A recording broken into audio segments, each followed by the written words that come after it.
พี่น้องป๊าดค่อยสมาสะอ่อนบ้านผู้จัดการตุกติกน้อยก็ไม่พัสลีแต่ว่าตู้อันว่าเป็นป่าศาสตร์ราชวังพี่น้องเอ้ยว้าดโปดโป้บักโม่บักแตงอุ้ยมันจาก10 ล้านนี่พี่น้อง30 ล้าน40 ล้าน50 ล้านตู้ต้องยอมรับว่าใหม่พัสลีตอนนี้ปังมากๆเลยงานเข้าแบบรัวๆพี่น้องเอ๋ย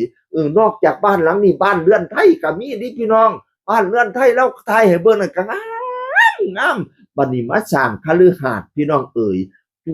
ผู้จัดการตุกติกน้อยกับโพดว่าจังซี่ล่ะจะพูดถึงในส่วนของแบบบ้านแผนผังที่ดินผังแบบเป็นภายในบ้านจุดที่ก่อสร้างทุกอย่างตุกให้สินแสดูนะคะรวมทั้งทิศทางของบ้านหันเอียงไปทางไหนอาจารย์ดูให้หมดบ้านหลังนี้ตุกสร้าง2 คนกับใหม่พัชรีเราจับมือกันเริ่มต้นจากศูนย์และวันนี้เราพร้อมที่จะทำฝันของเรา2 คนมันคือความสำเร็จของผู้หญิง2 คนที่สู้กันมาค่ะปลอมีบางคอมเมนต์ห่วงตรงนั้นตรงนี้ไม่ต้องห่วงจ้าตุกเสือในสิ่งที่ตัวเองทำและคิดว่ามันดีที่สุดแล้วแค่อยากให้ทุกคนยินดีกับพวกเราเท่านั้นว่าสันปาดยินดีนำเด้อผู้จัดการตุกติกน้อยเอ่ยโอ้ยกดสะอ่อนมาหลังงามคักแถบพี่น้องไม่พัสรีกับมาเซ่เราก็เขียนว่าแค่อยากให้ทุกคนยินดีกับเราค่ะเพราะเรา2 คนสู้กันมากเลยอยากให้ทุกคนฟังวัชนวานานะอุ้ยเนาะพอเห็นเขาก็อ่อนช้อนพุ่นน่ะเดินบ้านเพราะว่าแม่นสนามฟุตบอลพี่น้องเอ่ยปรับดินเรียบร้อยแล้วบัดนี้สิมาสร้างบ้านเอาแปลนบ้านมาให้เบิ่งพี่น้องอู้ถูจะแม่นเขาเจ้าสำเร็จเริ่มต้นจากศูนย์อีหลีเนาะเคยเห็นตั้งแต่กี่ในพัสดีถ่ายรูปนอนอยู่ใดอันแลๆนั่นผู้ให้แลๆนั่นแหมป๊า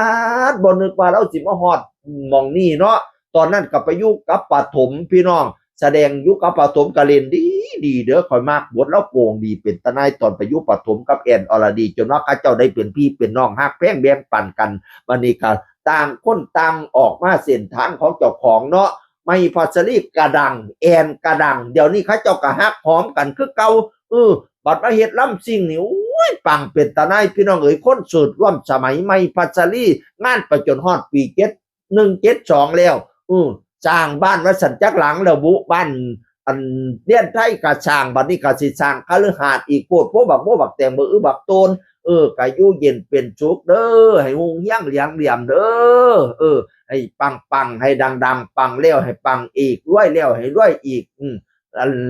มีแต่คนหักคนหอมมีแต่คนซึมส้มนิยมส้มสอบเงินข้ามเกี่ยวให้ไหลมากขึ้นนำเกียงไปแสดงทั้งไหนFCให้แตก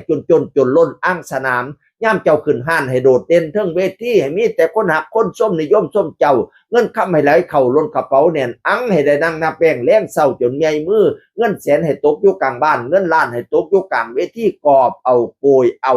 สิสร้างคฤหาสน์หลังใหม่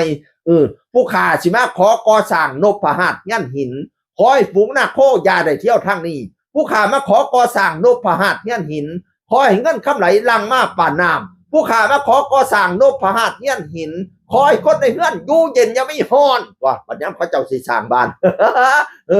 ผู้ยังกอบผู้ผ้าเห็ดเพิ่นว่าเจ้าพิธีเพิ่นว่าเสียคือคนเก่าเอาสู่ฟังสวัสดีครับ